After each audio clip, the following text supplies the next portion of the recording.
It's about the most horrific things that can happen to the most vulnerable and exposed segments of our population worldwide, and especially right where we live. When you learn about sex trafficking to anybody, and especially as it relates to children, it isn't something that's maybe easy to think about or talk about, but it's also not something easy to turn away from once you understand it. We looked at the challenge and then we looked back at ourselves and said, hey, who are we? Where do we have influence? I think what we learned was that businesses and nonprofits or causes really go hand in hand. They feed each other and they're very symbiotic. We've had individuals that have gone through 4-year programs that we've been able to help that really broke the cycle and changed everything about the future of their life. Welcome to the Do Good Show, where I'm on a mission to share the stories of entrepreneurs and leaders who build businesses with the intent to do good. These are innovative, successful companies creating meaningful impact in the world, proving that purpose and profit can exist together. On today's episode, I'm thrilled to have as my guest Sam Malouf, founder of Malouf, a luxury bedding, furniture, and mattress company based out of Logan, Utah. Those familiar with Malouf may know about the quality of their products or even their reputation for being a great place to work. Sam has near perfect ratings on Glassdoor as a great CEO to work for. But what's most significant to me about Malouf, and the reason why I wanted to interview Sam, is because of the Malouf Foundation. Created by the Malouf family and supported by the business, the Malouf Foundation exists to confront sexual exploitation, specifically sex trafficking and online abuse. I'm really humbled and grateful that Sam has taken time to be with us today. Sam, welcome. Yeah, thank you, Joseph. It's excited to be here and excited to have a conversation. I had listened to a podcast last year with Simon Sinek. He was interviewing the CEO of Walmart. He made a comment to him and said, "You may be the most important CEO in the world." I can say the same thing about you in that the work that you're doing, you may not have the scale that Walmart has, but the importance and I think the urgency of the work that you're doing, I think is far beyond that of any company in any cause. I appreciate that. That's kind. And yeah, there's a lot of good things we can all do together, but thank you. Yeah, so I hope that doesn't add pressure, that I just feel the importance of what you're doing. But I want to tell the story of Malouf, and Malouf wasn't necessarily always the powerful, large force for good that it is today. How did this all get started? Talk me through your and Casey's story. It's been about 23 years ago. Casey and I got married and we were newlyweds, setting up our apartment. And this all kind of came from a kind of a shopping experience gone wrong. And we were outfitting our house with all the things you get in an apartment, in a poor college student apartment in Logan. And one of the things we were shopping for was sheets for our mattress. And the shopping experience just left a lot to be desired. Everything just seemed overpriced and undelivered on value points. And so we bought some sheets, but it prompted a new search and idea on gee, could we do this better? The reference point on this, the ironic part, is at the time prior to our wedding, I was sleeping on an air mattress on sheets I'd bought from a garage sale in Mexico. And so obviously there was probably some pretty big disparity in terms of what we were seeing and what I was used to as far as price and value. But that's what sparked the idea. And we started initially in those early years producing our own brand and making Egyptian cotton sheets in Egypt and then different parts of the world, and started with sheets and expanded to a lot of other different bedding products. So it sounds like it was just solving your own pain point in the beginning. What was your vision as you started, and how did that change over time as you grew the company? Well, really, we were just hustling, trying to finish school for both of us, and we were just trying to make money. We were just trying to make $1,600 a month. And then Casey worked at a buffet that I won't say the name of on air, but she did not love working at that buffet and how people treated her and the amount of money she made. So that was kind of one of the initial objectives was, hey, can we make it so she quit her job and I could keep going to school, and we could make a living and maybe make a little bit more as time went on. But that was honestly the initial objective, was just, can we hustle this and connect some dots for consumers and to make a living. And I think as time went on for us, especially as I look back in hindsight, we liked it. We were having fun. It was a lot of big school hard knocks, and we had no business with an international company producing in other countries and making textiles that we had no background experience Yeah. in. But there was a market opening and there was consumer demand that was being unmet, that we were able to fill some of those gaps. And so we were having fun doing it. And that was the objective, was like, let's not have a job that we hate. Let's do something fun.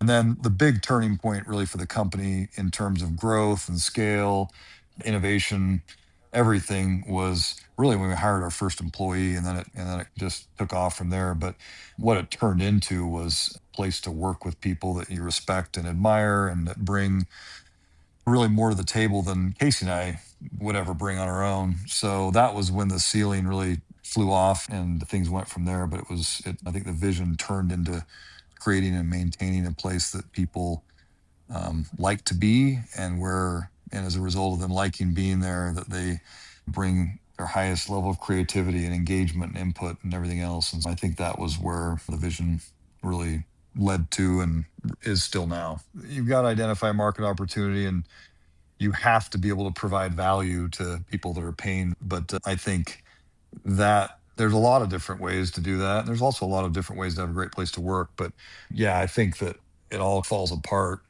pretty quickly if people hate their jobs, hate the people they work with, or it doesn't bring the best out of them. I think the other part falls apart as well for the customer. As this company started to take off and you realized that this can be something more than just how we pay our bills, but this could be something big, was there ever a moment where you thought it might fail? Because I know that growing a business is not an easy thing. All the That's time. All the time. I think you can have a good idea and work really hard, and sometimes you get lucky. We definitely got lucky. All those things have to come together, and a lot of times they have to keep coming together. And so there's definitely gaps. There's capital issues, there's product issues, there's these days there's a lot of political and regulation issues that cause challenges. But yeah, I think that's a constant battle. And I think along the road, I think there's moments in time where you think you've made it, but I don't think that ever, at least in my experience, there's always another battle around the corner to work through and a challenge to work through. Yeah, I think there's definitely lots of obstacles and challenges continuously, has been my experience. The last 6 years have been pretty interesting, have been a pretty wild ride. For us in our business of mattresses, there's been some really interesting geopolitical, tariff, I'd say, smuggling and customs evasion issues that we've dealt with competitors for, close to the last 10 years, that have been really challenging. Things that don't seem fair. We've had our opportunity to be in Washington a lot, working toward better policy and better enforcement of different things so that everyone's playing on a level playing field. it seemed like from the beginning you and Casey were committed to doing good and you found ways to give back pretty early on. You were giving out a lot of products to various shelters and organizations and people that needed it. And then at some point you came across an issue that is horrifying. This unimaginable crime of sex trafficking. What was the experience like when you discovered how prevalent of an issue that was? Yeah, I think like anybody paying attention to the news and documentaries and different things, I'd seen numbers and I'd seen indicators for, I don't know, the last 25 years on just really appalling things that I think would impact anybody that saw them in a similar way. Like you mentioned, we had for a lot of years, just it wasn't hard. We just had extra product or things that weren't selling or damaged packaging or turns, whatever. And we'd have opportunities with abuse shelters or homeless shelters or the foster care program, and just different opportunities where it made sense. Hey, this is where we should send the product. It'll do more good in this area. And I think initially it was just matching an opportunity with a need. And then it was probably in 2014, 2015 when we started really understanding a little bit more about who was in these shelters, why they're there, how they got there, what the vulnerabilities are, and why they needed bedding from us, and why the problem is so big and so challenging that why aren't just other agencies and government organizations taking care of this? And it's very complicated. And I think also a lot more prevalent, and there's a lot more people that are hurt than we had realized. And I think when you learn about sex trafficking to anybody, and especially that it relates to children, I think it isn't something that's maybe easy to think about or talk about, but it's also not something easy to turn away from once you understand it and once you're really aware that there are people that are just very exposed, very underprotected, underserved by organizations that they need. And not that the organizations that are out there aren't helping. It's just such a complicated, prolific issue, and it transacts in the shadows, and so it's not something that's always out in the open as much as I think society would think. So yeah, that's where we became more aware of it, and I think a lot of people are involved in this area. It's just like you're drawn in, and it's like you can't really turn another back the other direction. So that's what got us in, and we started putting our heads together and thinking about how can we help, how can we do more, and that's where it all started. Yeah, and I think something that you said, it's hard to turn away from. And I'm just curious, this might help just people who, in general, come across a problem and think, like, this is a problem, but I'm not sure where I fit in. You came into this as hey, we're a mattress, bedding, furniture company, but we're uniquely positioned to help. What about Malou made it so you feel like you could make a difference? I think it's different, and at the same time, it's probably there's some similarities for everybody. I think we looked at the challenge, and then we looked back at ourselves and said, "Hey, who are we? Where do we have influence? Or where do people care about?" Working together with us. And as a business, we had our industry positioning, our brand that people connected with, and we're aware of all of our trading partners from suppliers to retailers that we felt like and did have influence over, and that we could bring things that were important to us and share it with them and have them engage. So that was, I think, some of the resulting thoughts that came from there. And I think for us, our initial entry point was awareness. We were just like, we didn't know. We didn't know. We became very aware and educated through interacting with different nonprofits and groups that were helping and trying to address the problem. So that was our entry point, really was, hey, we've got an organization of people that are pretty unified in our vision. This is an issue that we're all introduced to now, we care about. Now let's assess where our realm of impact and influence is. And that's where we started. So tell me more about where did you start? Because I'm familiar with a lot of what you're doing now. Where did the Malouf Foundation and the good that you're doing begin? We funded and donated and did engage in different ways with other organizations that had involvement in different parts of the trafficking spectrum, the exploitation spectrum. But initially, we felt like the entry point was education and awareness, and that's our initial idea was creating the On Watch program. Is we just thought, hey, if we could use some of our creative assets and energy here and people to launch a program that helps the general public be aware of the problem and to a certain extent be educated on the problem so that they could talk about it, so that they could look for it, so that they could report it. What On Watch is, it's a series of small video segments of 3 to 5 minutes that dramatizes and educates on the different elements of trafficking, specifically in the US, and specifically sex trafficking. And it leans towards minors in terms of the ones that are being trafficked. So it goes through a lot of, I'd say, shocking and unexpected scenarios that once you see it, you're kind of like, oh yeah, okay, that makes sense. That's how it could happen. That's how it would happen. We hear about these things in the news, we know, but I think seeing the whole spectrum and being aware of all the different ways that it takes place around us makes a big difference in terms of identifying and educating others. I want to put a plug in for On Watch. I mentioned this before we started recording. I did this program this week. It takes about an hour, and it's seriously, it's heavy, but it's telling the truth. Like, it's telling the reality of what's out there, but also, like, it was really helpful to learn some of the signs and to know, like, how every single person can make a difference. And so I think that's really impactful what you're doing, because obviously organizations with resources like yours can make a wide scale difference, but this is something that every single person can do to make a difference is just become educated and know. And I had a question on that because obviously this is heavy and intense. How do you respond when people find it difficult or awkward to discuss something that's this heavy? My wife jokes that I've ruined a lot of dinner parties by bringing this up because it's abrupt and it's intense and it's important to discuss. But I haven't experienced pushback. It's so apolitical and it's about the most horrific things that can happen to the most vulnerable and exposed segments of our population worldwide, and especially right where we live and where we are in the United States. I would just want to maybe put it out there that, like, I think people are receptive, especially when it's approached from an educational perspective or a caring perspective or a loving perspective. These are people that need our help.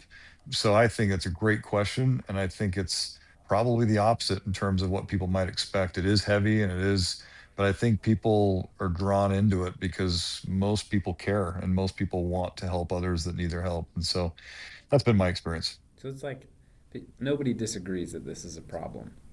No one Yeah. have any pushback No, there. nobody. And we've done a lot Just of know. work with politicians and government and different places. And that's the, I guess that's unfortunately to say, that's the beautiful part of it is it's not divisive and it's not political. And so I think that it's about people and it's about kids especially, and it doesn't really skip over demographics or regions or geographies. It's everybody and everywhere. And I think what my experience has been that people care. Yeah, anyone that you talk to about this wants to help. Yep. So there's the education, there's On Watch, there's Rooms Restored. I wrote about that where you go in and you basically do a makeover of a survivor's room to give them a safe place to heal. There's Juniper, which covers essentially a vast variety of resources to help people heal. Am I missing anything? What are all the ways that the Malouf Foundation is helping people today? So those are our primary programs on watch. And then, like you said, rooms restored. And we identified that, oh, I think it's probably been 7 or 8 years ago, that many children that are abused in their own bedroom. Mm-hmm. And if they're not abused in their own bedroom, like you said, their bedroom that's their one haven left where they want to be. And when the situation is resolved and they're in the healing stages, having a different space that doesn't resurface the triggers and the trauma that they've experienced, or even where they were recovering from that trauma. And so it's just an extreme makeover bedroom. And that's been a beautiful thing to see, just how simplistic that concept is. Mm-hmm. There's a lot of community engagement potential with something like that. People can do hands-on things to help other people. And it's a transcendent shift for the children that experience that. So that's been amazing. Then Juniper, like you mentioned, that's our newest program that launched officially about a year ago in Salt Lake City.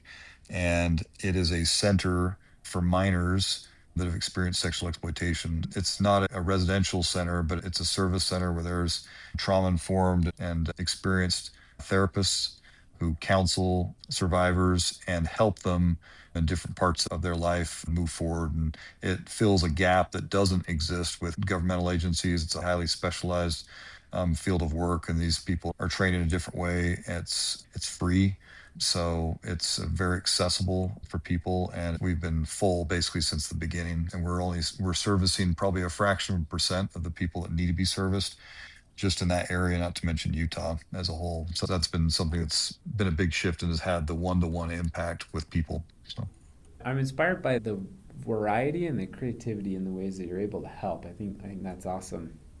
I was looking at your most recent impact report. 2024, you reached 5,000 people on watch. Up to this point, 45,000 people have been trained in all 50 states. You've donated hundreds of thousands of products. This last year, you awarded 2 scholarships with Juniper. So, a lot of impact that you've been able to measure. Are there stories or examples or things that you're most proud of that you've been able to accomplish with the Malouf Foundation? yeah, appreciate you mentioned some of those things. And I think scale is the goal, right? Because it's a big problem and a big opportunity to help people. And as many people as go through the training programs and different things that we do, there's so many more that we need to reach. And so scale is always one of the main targets. But with that being said, I think the parts that stand out the most is the one-to-one individuals that you know about or you get to interact with or that you hear their stories. And I think one that stands out to me is years ago, we, through business, came in contact with an individual who had a family member that had been trafficked, and they learned about us because their business engaged with the On Watch program, like our business had, and reached through to their family. And through that interaction, we were able to ultimately collaborate a lot with this individual, and they were given a voice and became an advocate for the cause and the healing opportunities that are out there. I think, yeah, I think you look at individual situations like that and it changes the course of someone's life. You mentioned the scholarships through Juniper. We've had individuals that have gone through 4-year programs that we've been able to help that really broke the cycle and changed everything about the future of their life. And yeah, I think those individual situations are where some of the most, it's where all the meaningful impact takes place. Yeah. Yeah, that kind of stuff can be life changing. And there was a story in On Watch where the abuse happened from someone who had been abused as a child. And that's a common cycle for anyone that's familiar with that. So the fact that someone like this, you can help one person break out of this, that's not only helping that one person to completely change their life, but that has impact on generations of the future as well. Obviously the one to one is where the impact matters, but the scale is something that I want to touch on. This is maybe a good time to talk through business for good. So when you realized that people needed your help and that you were positioned to help, why did you continue running a business instead of just dropping everything and starting a nonprofit to help address this issue? Yeah, that's a great question. I think we didn't plan it this way. I didn't learn how to do this aside from just doing it. But I think what we learned was that businesses and nonprofits or causes really go hand in hand. They feed each other and they're very symbiotic. And I think whether it's a nonprofit or a business, it's always going to be better with the other one alongside. And we saw that you don't do it for these reasons, but these are the results. And we saw it having a cause that rallies not just the organization itself, but all their partners upstream, downstream, that rallies them together. It improves those relationships, which improves the business outcome they have in front of you. It's for a lot of people here, it's the glue that's kept them with the organization, or it's the most fulfilling or satisfying part of their job that people sometimes don't get experience just on their own because they're not attached to something where they get to be as hands-on and use what they're good at work to do something better than just making money. So I think that's our not just theory, but our proof that we saw play out is that not just with our company, but companies that we interacted with, those relationships grew, and their nonprofits are much stronger with a company that has, just bluntly speaking, financial incentive to work with other people, and you're able to pipeline more support, I think, to the nonprofit that way. So yeah, I think it makes both sides more powerful, more impactful. That's cool to think about. It gives meaning to the business. So you have the Malouf Foundation, a nonprofit, and then Malouf, that's a for-profit. How does Malouf support Malouf Foundation? How does that relationship work? Yeah, so over the years, it's been a variety of things from, as you mentioned, funding, maybe more uniquely in this situation has been individuals from the company donating their time or the company donating their time and their talents to the cause, building on watch. Those writers and videographers and designers all coming together with what they are good at professionally Mm-hmm. to bring a really valuable asset to the cause. We mentioned this at the beginning, but the product that we sell, that we market, and that we produce, that's been an amazing fit.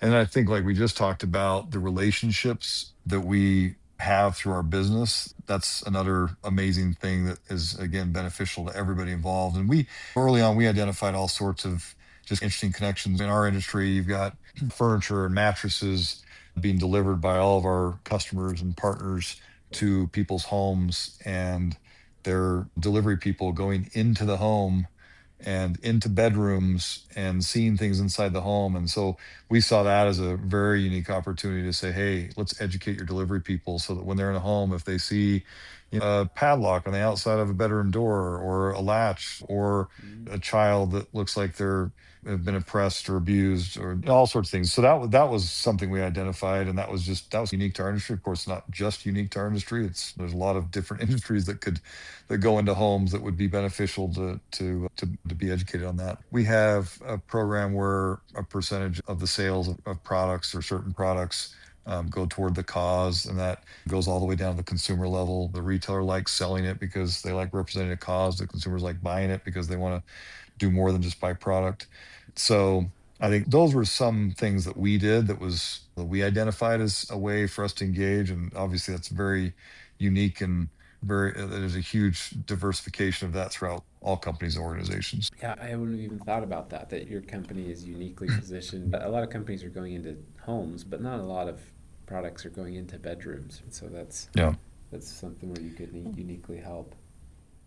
We had, I think, another good example in those lines is Utah's a hotbed of door-to-door companies, and a lot of these companies are sending installers in to install internet or security or pest control, and they're in homes. And we've had some great partners that work in that area that have educated their staff. Their staff is, oh, cool, I'm not just out knocking doors trying to get a sale. I'm also doing this, and it's pretty motivating those individuals. And there's been reportings that have come out of some of those visits to the homes that we don't always know the results, but they've seen things because they were educated and were able to do something about it. So there's a lot of impact there. There's a lot of fulfillment there. I think there's a lot of purpose. And you can get very creative, and it can go a lot of ways, but I think the education piece is the most important, because then people know how they can help. So that's actually maybe a good transition into what I wanted to ask to wrap up here. In addition to someone that's listening to this, going to iamonwatch.org, going through the On Watch training, getting educated, it sounds like maybe another suggestion is businesses, especially any business that's uniquely positioned to recognize things like having businesses partner with you. It sounds like you do this often where you partner with businesses to train their employees. How else can people get involved with the Malouf Yeah. Foundation? I think On Watch is a phenomenal place to start, because it starts with the education, the awareness piece. And I think that starting there can lead to conversations.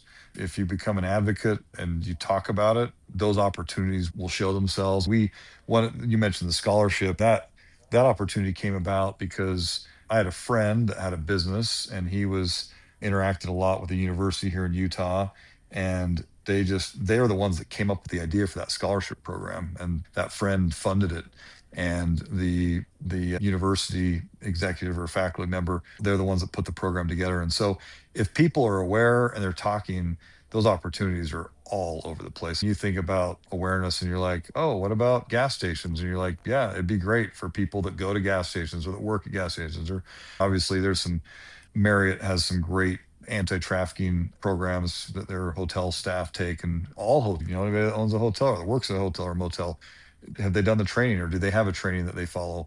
There's just tons and tons of opportunities. So I think that's at an individual level. I get learn about the problem, and then it's not something you can always make up overnight, but be aware, and you'll probably find an opportunity or an individual that you could teach about it that will have an opportunity. I think Rooms Restored is a program that we engage community members, smaller donations that are maybe more reachable for an everyday person that's not necessarily donating through a company, to help fund some of those room makeovers. We don't always have all the product ourselves, and sometimes they even will have it's a very confidential process, and sometimes depending on the situation, they can have community members help physically do the work for that.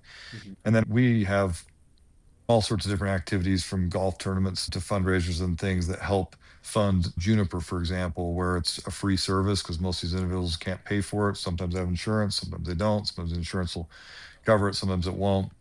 And so it really goes straight toward the facility and paying for therapists to be able to service these individuals. And again, like I said, that facility is maxed with its current staffing level and head count. So if we have more people that come in next week, like, they can't service them because they're maxed out with funding the current staffing and so forth. So I think talking with people that might be in a position to support in those ways, I think It all starts with learning about it, caring about it, and then reaching out to people that can help and connect the dots.